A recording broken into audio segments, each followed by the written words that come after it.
povo, tudo bem com vocês? Eu espero muito que sim. O vídeo de hoje vai sair um pouquinho assim do normal que eu tô trazendo pra vocês, mas eu coloquei esse vídeo na lista de vídeos que eu vou trazer aqui pro canal porque faz parte da minha vida e eu sempre tento trazer pra vocês as coisas que fazem parte da minha vida e não só brincadeiras, porque eu quero que vocês me conheçam, eu quero que vocês conheçam cada lado meu. Decidi vir compartilhar isso com vocês, até porque eu acho que tem algumas amigas minhas do balé, por exemplo, que não devem saber o real motivo por que eu saí, sabe? Eu não saí assim do nada, gente. Eu não decidi, tipo, eu não quero mais dançar. Não, vou bater um papinho aqui com vocês, então eu peço que vocês fiquem aqui comigo. E como de costume, já deixa o like aqui no começo pra você não esquecer. Gente, o like é muito importante, ajuda muito a engajar o vídeo, vocês não têm noção. E se você caiu de paraquedas aqui no canal, não se esqueça de se inscrever, gente. A gente tá rumo a 3.000 inscritos, a gente tá muito perto, eu tô muito feliz com o desenvolvimento do canal. E também, gente, aproveita e passa lá no meu Instagram e no meu TikTok. Principalmente lá no meu Instagram, tá? Porque eu sempre tô lá nos stories interagindo com vocês, posto foto, posto challenge, tem muito conteúdo bom lá. E é isso, gente, o vídeo de hoje vai ser esse. Espero que vocês gostem desse conteúdo, de saber um pouquinho mais sobre mim. E é isso, roda a vinheta. 1, 2, 3, funk!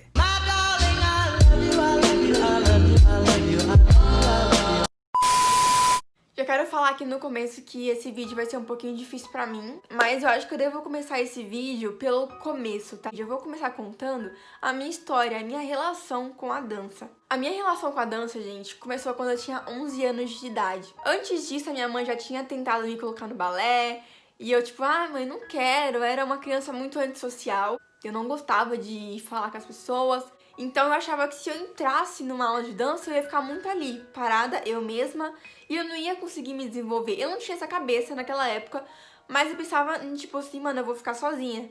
Então por isso que eu não quis entrar. Mas com 11 anos, eu e minha amiga Louise, que já fez algumas aparições aqui no canal, a gente decidiu que a gente ia fazer balé. Isso com 11 anos de idade, agora eu tenho 18, então assim, não é uma coisa de 2 aninhos, de 1 aninho não, gente. É uma história longa. E como a minha mãe nunca acreditava muito bem nas coisas que eu queria, porque eu sempre desistia muito fácil das coisas simplesmente por ser antissocial, gente.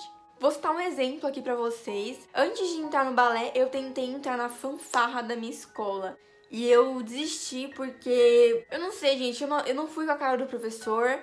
Ele não ensinava, ele simplesmente queria que eu olhasse os outros fazendo e fizesse igual, sabe? Gente, eu era uma criança, como é que eu ia fazer isso? Então, tipo assim, a minha mãe sempre teve essa ideia de que eu desistia fácil das coisas. Então, ela nunca queria me colocar numa escola particular logo de cara. Ou seja, eu e minha amiga Louise fomos fazer nossa matrícula no CEL, né? Nas unidades CEL aí que tem aí, que geralmente tem natação, tem balé, tem jazz, e a gente se inscreveu no balé e na natação. E logo quando a gente começou, a gente já gostou muito, a gente se enturmou muito fácil com as meninas de lá. Claro, pela minha amiga Louise, porque se fosse por mim, eu com certeza teria ficado lá parada. Então ela me ajudou muito nisso. Falei pra vocês que eu ia me emocionar nesse vídeo, porque pra mim é muito difícil de falar das relações com as pessoas que eu tive por causa da dança, sabe? Mas enfim, vamos lá. A gente conheceu a nossa professora, Fanny. Se você estiver assistindo esse vídeo, saiba que você foi muito importante na minha vida, naquela fase principalmente. Eu amei todos os momentos, todos os puxões de orelha, cada evento que a gente ia, e assim sempre vai ficar marcado na minha memória. Aí, gente, eu e minha amiga demos início às aulas, né? Foi aí que a gente começou a conhecer mais de pessoas, a se enturmar. E nisso a gente conheceu a Aline na natação, só que ela acabou indo pro balé também. Ela acabou se enturmando com a gente foi pro balé. Eu tô falando assim, gente, citando pessoas porque fizeram parte, sabe? Eu acho importante citar isso porque eu tô contando a minha história com a dança pra vocês. E se eu soubesse que ia ser assim, uma das melhores fases da minha vida, com certeza eu teria aproveitado muito mais. Eu sei que a gente precisa evoluir sempre, né? Sempre procurar novos horizontes. Foi por isso que eu saí do balé público pra ir pro pago. Mas enfim, gente, a gente foi convivendo com a Fanny, convivendo com as meninas. A gente tinha vez que ia pra casa da Fanny, ficava lá 3, 4 dias, conheceu a filha dela, a Jade. A gente viveu muitos momentos bons, foi lá no balé público que eu descobri que eu gostava disso, que eu queria isso. Eu não sei se eu já comecei, mas ao longo do vídeo eu vou colocando fotos, assim, pra vocês terem uma noção. Depois de mais ou menos 1 ano, gente, ali no público, 1 ano e meio, por aí, a Aline, que era, assim, uma das minhas amigas, como eu falei, ela decidiu ir pro particular, mas ela continuou indo pro público, né? Eu falei, por que não? Vou pedir pra minha mãe. E como minha mãe viu que, tipo assim, eu tava lá há um ano e pouquinho lá no céu, ela falou, não, deve ser isso que ela quer. Então ela resolveu me colocar no particular, eu comecei. Logo em seguida a Louise também começou, então a gente tava lá com o nosso trio lá. E a gente continuava nas duas escolas, continuava participando dos eventos das duas escolas. No caso, a particular não tinha, né, tantos eventos assim pra iniciantes, porque a gente entrou no terceiro, não, a gente entrou no segundo ano. A gente passou do primeiro direto e foi pro segundo. Quando a gente entrou no particular, a gente viu que era outra coisa, sabe? Tipo, uma coisa bem mais séria. Quando eles começaram a ver as nossas fotos em outros festivais com a outra escola, eles não gostaram muito, principalmente porque a gente tá usando sapatilha de ponta e não pode, né? Se você é iniciante, você não pode usar sapatilha de ponta. A gente não tinha técnica, a gente não tinha nada e a gente tava na sapatilha de ponta. E isso foi uma das coisas que a professora do particular puxou a nossa orelha. E chegou uma hora que o diretor da academia particular falou pra gente decidir se a gente queria ficar ou no particular ou no público, porque estando nos dois, a gente estaria levando a técnica de um pro outro. E assim, querendo ou não, eles estavam certos, né? Talvez se eles estiverem vendo esse vídeo, eles nem lembrem que eles fizeram a gente fazer essa decisão, mas a gente teve que escolher, e a gente escolheu ficar na particular porque a gente sabia que era um futuro, né, gente? Eu evolui muito até os meus 15 anos, eu tava no meu ápice da dança, eu tenho certeza disso. Vou colocar algumas fotinhas pra vocês do penúltimo espetáculo, porque pra mim foi o que eu mais dancei bonito, sabe? Que eu fiz bonito. E também, gente, começou que a Aline saiu, aí a Louise saiu depois e eu fiquei sozinha lá. Mas como eu já tava meio que acostumada a, tipo, ficar lá, eu não liguei muito, sabe? Continuei lá sozinha mesmo. Tanto que eu fui até fevereiro desse ano, tá? Até fevereiro desse ano eu tava lá na academia, tava fazendo aula. Só o que aconteceu? Depois dos meus 15 anos eu ganhei peso, né? E o meu corpo começou a reclamar muito, porque eu com 15 anos e até agora praticamente não tenho uma alimentação boa. Então o corpo começa a reclamar, gente. Eu engordei muito. Não tô falando que peso, tá? É padrãozinho pro balé, gente. Não, tá? Não importa se você é gordinha, o importante é você conseguir sustentar o seu peso. E o meu corpo não tava conseguindo porque ele não tinha nutrientes pra isso, ele não tinha força pra isso. Eu comecei a ter muita dificuldade, sabe? Em alguns passos que eu fazia, cara, na simplicidade, sabe? E eu comecei a sentir muito isso, e eu comecei a me sentir muito abaixo das meninas da minha turma, gente. Sim, eu me cobro muito, tá? Eu já passei no psicólogo, eu tenho transtorno de ansiedade. Esse ano, assim que as aulas voltaram, gente, antes do corona, né? Eu tava dando, tipo assim, o máximo de mim que eu podia dar, eu tava dando. Só que quando eu comecei a dar muito de mim, mais do que eu podia dar, o meu corpo começou a reclamar. Eu sentia muita dor nas costas.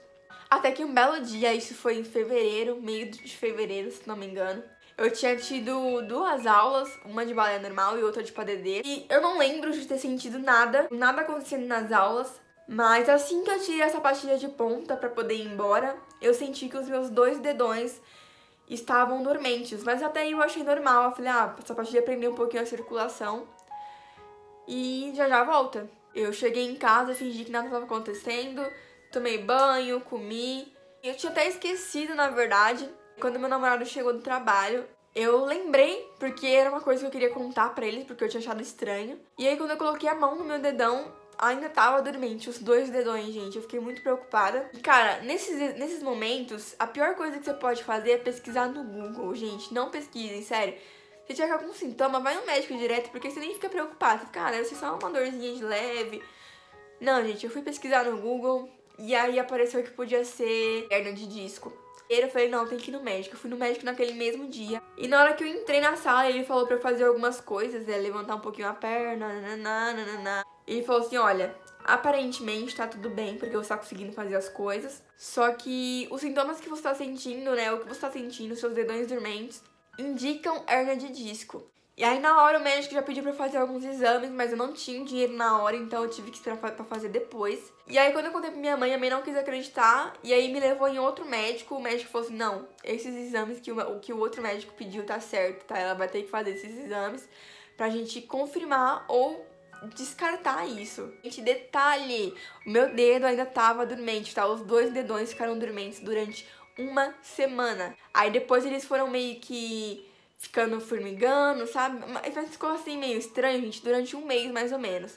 E aí eu lembro que no mês seguinte, né, eu fui fazer os exames. Eu tava afastada do balé, o médico falou, você não vai poder mais dançar por enquanto. Assim que você fizer os exames e trazer pra mim, a gente vê o que a gente vai fazer. E eu fiz esses 2 exames. Esse daqui, eu não vou mostrar o nome do laboratório, tá? E esse grandão aqui. Um foi uma ressonância magnética da coluna lombar. E o outro, eu vou ler aqui porque eu não sei falar direito, gente. Exame eletroneuromiográfico dos membros inferiores. Eu fiz a ressonância primeiro num dia. Pra mim foi meio assustador, gente, porque você fica ali dentro daquele negócio, daquele tubo, assim, durante uns 10 minutos com um barulho bem estranho. Você não pode se mexer nem nada. Foi muito estranho e meio apavorante pra mim, mas eu sobrevivi. Aí no outro dia eu fui fazer esse eletroneuromiográfico. Gente, o exame tem agulha e choque. Ele vai dando umas espetadinhas com a agulha e juntamente dando uns choquinhos, assim, sabe? Pra meio que ativar os nervos, não sei direito, não sei como é que funciona esse exame, tá? Posso estar falando merda aqui pra vocês. Mas o que acontece é que você leva várias agulhadinhas e vários choques ao mesmo tempo, tá? É bem ruim. E ele vai falando, vai ser um pouquinho mais forte agora, tá? Só que aquele pouquinho não era pouquinho não, gente. É um choque, assim, um pouquinho mais potente. Minha perna chega a fazer assim, ó. E aí demorou uma semana pra gente pegar todos os exames, a gente levou no médico. E aí eu fiquei 2 horas esperando, eu entrei na sala dele e ele falou, olha, esse é o primeiro exame que eu pego hoje e dá tudo normal. Só que minha felicidade durou muito pouco porque ele disse o meu problema. E ó, se não deu nada nos exames, significa que você tá com fraqueza. É todos esses anos que eu não me alimentei bem. E como eu já cheguei numa certa idade, né, tipo assim, 18 anos, o meu corpo começou a reclamar. E o que ele me deu como opção, gente, foi fazer uns 2 ou 3 meses de pilates antes de voltar a fazer balé. Minha de pilates não é barato, gente. Tipo assim, não é uma coisa de 100 reais, é caro. E só de pensar que eu tenho que fazer mais 2 ou 3 meses antes de voltar pro balé já me desanima muito. Mas eu sei que é uma coisa que me faz bem, sabe? E eu espero muito conseguir voltar a ter saúde, sabe, corporal pra poder voltar pro balé. Vou mostrar os exames aqui pra vocês, especificamente a ressonância, tá? E dá pra ver melhor. Ó, essa daqui é uma das imagens, aqui dá pra ver bastante a minha coluna. Eu não consigo mudar minha alimentação assim, porque não é um problema de agora, gente. Quando eu tinha, eu não lembro exatamente quantos anos, mas eu era bem pequenininha. Eu já tinha problema com a alimentação, eu cheguei a passar em psicólogo quando eu era menor, porque eu não queria comer, porque eu não queria engordar. Hoje em dia não é mais por causa disso, sabe? Eu não como porque eu não sinto vontade. Mas fica a dica aí pra vocês. Não deixe de cuidar do seu corpo, não deixe de cuidar da sua mente. Porque tudo isso são as coisas mais valiosas que você pode ter na sua vida, sabe? Com o seu corpo você vai aonde você quiser, faz o que você quiser. Se você quiser dançar, se você quiser pular, você pode fazer isso se você cuidar dele. Então, assim, não deixe de cuidar dele. Eu, assim, queria muito ter dinheiro pra buscar ajuda profissional, sabe? É a questão da receita certinha, do que eu tenho que comer, do que eu não posso comer. Do dinheiro pra poder comprar essas coisas, né, gente? Pagar uma boa academia de pilates com um bom profissional, assim, não a mais barata, sabe? Que nem a gente vai pagar. Querendo ou não, eu poderia falar o quê? Não, vamos, e é isso. Vamos pro melhor profissional, mas não dá. Quem sustenta a casa, a minha casa e a casa da minha avó, é a minha mãe. Então, assim, eu não posso cobrar muito dela, né, gente? Minha mãe também não é mais uma pessoa de 18 anos, né? Mas eu espero que dê tudo certo. Eu sei que eu tenho que me cuidar mais, eu falho muito nisso. E essa também é uma das razões porque eu insisto tanto aqui no YouTube, gente. Porque é uma coisa que eu gosto de fazer, é uma coisa que me deixa feliz. E é uma coisa que pode me ajudar, sabe? Ter o reconhecimento me ajudaria muito, tenho certeza. Cara, dar uma boa vida pra minha mãe, dar uma boa vida pra mim. Esse é o meu sonho também, gente, além de ter reconhecimento, né? Além de poder inspirar outras pessoas. Enfim, gente, se vocês se emocionaram junto comigo, deixa o like aí embaixo, tá? Porque ajuda bastante. Se inscreve aí embaixo pra você acompanhar essa trajetória. Me segue lá no meu Instagram, porque eu sempre conto tudo em primeira mão. Espero muito que vocês tenham gostado do vídeo, apesar de tudo. Um beijo e até o próximo vídeo.